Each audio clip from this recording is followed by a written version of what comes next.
की नियुक्ति के लिए वर्ष 1994 में, फिर वर्ष 1999 में और वर्ष 2000 में बिहार लोक सेवा आयोग ने इसी पद के लिए, शिक्षक के लिए परीक्षा ली थी।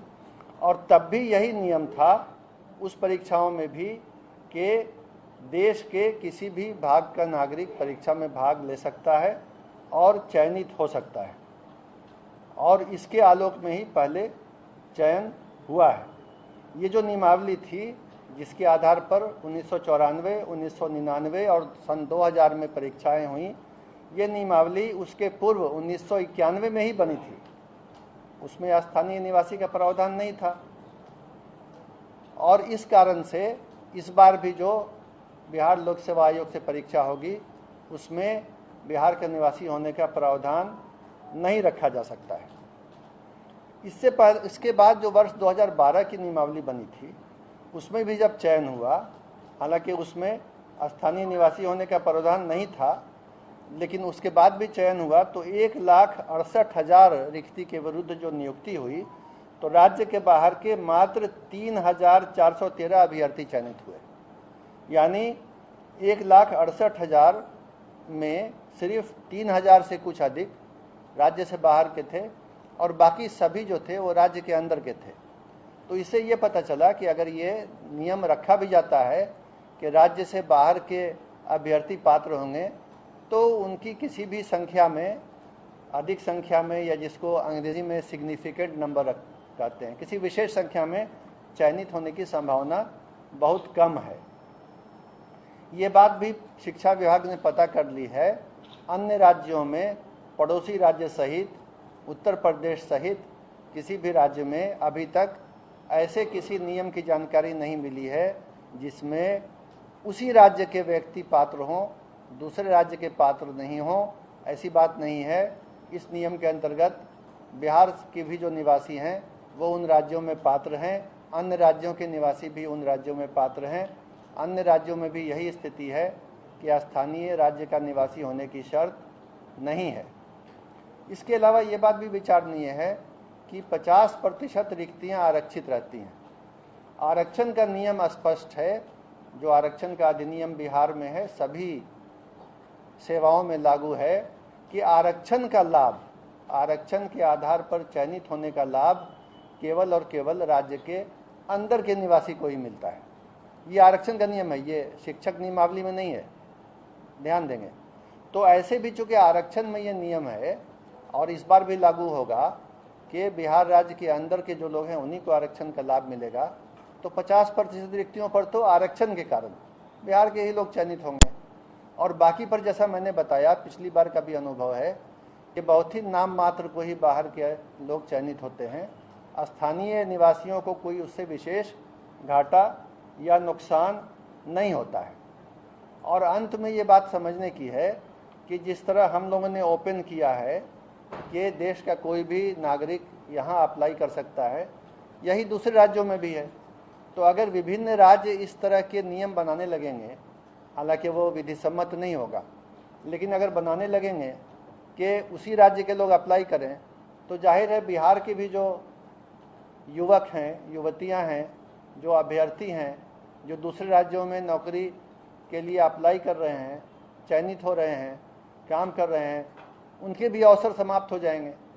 तो इसमें तो बिहार का भी घाटा है। अगर देखा देखी सभी राज्यों ने ये करना शुरू किया तो अवसर कम हो जाएंगे बिहार के अभ्यर्थियों के लिए भी। तो कुल मिला के ये किसी के हित में भी नहीं होगा, और ये सरकार ने सभी विधिक पहलुओं की जांच करके, कानूनी पहलू को समझ के, बहुत सोच विचार करके ये नियम बनाया है कि बिहार राज्य सहित पूरे देश के लोग अप्लाई कर सकते हैं। हालांकि संभावना यही है कि अधिकांश या लगभग सभी बिहार राज्य के ही अभ्यर्थी होंगे और चयनित भी वही होंगे। अगर बाहर के होते हैं तो संभावना है कि बहुत कम संख्या में नाम मात्र को ही चयनित होंगे, और उससे बिहार के वासियों के हित पर कोई भी कमी नहीं आएगी, कोई क्षति नहीं होगी। और ऐसे तो आप समझ ही सकते हैं कि बिहार लोक सेवा आयोग के माध्यम से मेरिट के आधार पर अच्छे शिक्षकों का चयन होगा, जिससे राज्य की शिक्षा व्यवस्था पहले से भी और बेहतर हो जाएगी। और इसी परिणाम की ओर राज्य सरकार अग्रसर है और बिहार लोक सेवा आयोग के माध्यम से यह चयन होने जा रहा है। तो इन्हीं बिंदुओं पर स्थिति स्पष्ट करने के लिए मैंने आप सबको बुलाया है और उम्मीद करता हूं कि मैं अपनी बात को आपके सामने स्पष्ट रूप से रखने के लिए सफल रहा हूं। धन्यवाद। इस चीज को सर आप भी मानते हैं कि बिहार में साइंस और मैथ के जो जानकार युवा हैं, चाहे शिक्षक हैं, वो कम है? इस चीज को आप भी मानते हैं? नहीं, ऐसा मैं नहीं मानता। बिहार के हर स्कूल में, हर इंटर कॉलेज में, हर कॉलेज में साइंस और मैथ की पढ़ाई है। बिहार के युवा साइंस और मैथ में राज्य में अग्रणी, देश में अग्रणी हैं। IIT की परीक्षा में, NIT की परीक्षा में, मेडिकल की परीक्षा में उच्च रैंक लाते हैं। बड़ी संख्या में बिहार के छात्र साइंस और मैथ स्कूल में पढ़ने के बाद, कॉलेज में पढ़ने के बाद इंजीनियर, डॉक्टर, सिविल सर्वेंट बनते हैं। ये धारणा बिल्कुल गलत है कि बिहार में मैथ और साइंस की पढ़ाई या जानकार अभ्यर्थियों की कमी है। ऐसा बिल्कुल नहीं है।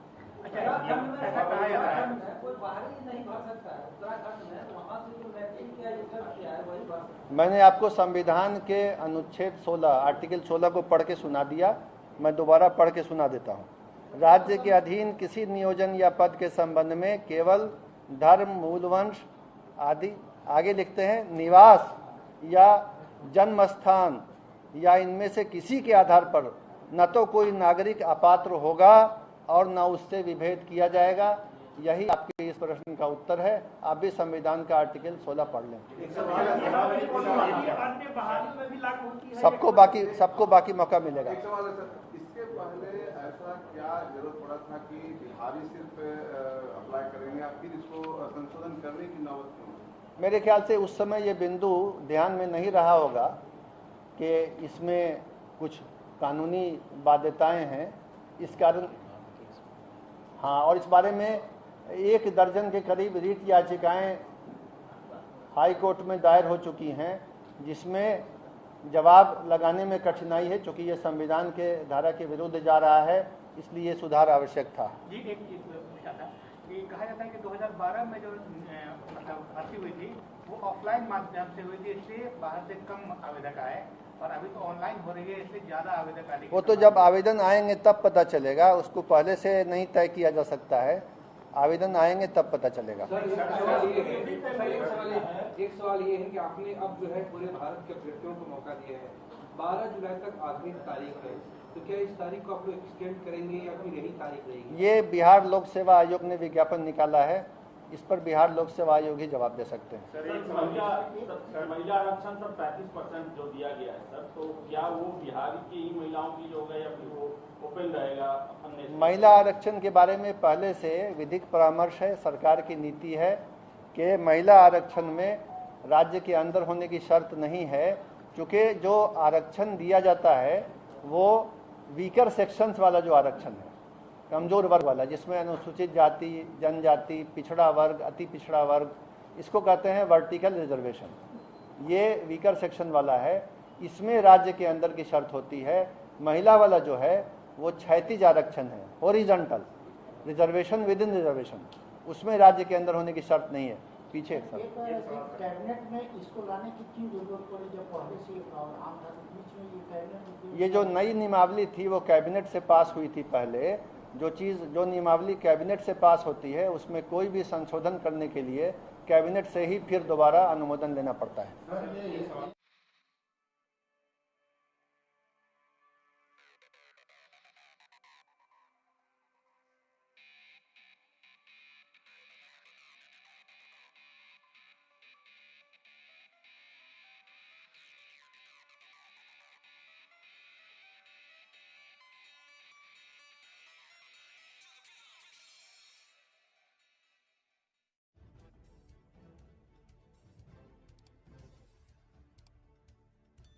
सब्सक्राइब कीजिए हिंदी क्लब को, दबाइए इस बेल आइकॉन को ताकि हमारा वीडियो आपको मिले सबसे पहले। शेयर करें अपने दोस्तों के साथ ताकि वो भी इसका लाभ उठा सके। ये सब बिल्कुल फ्री है।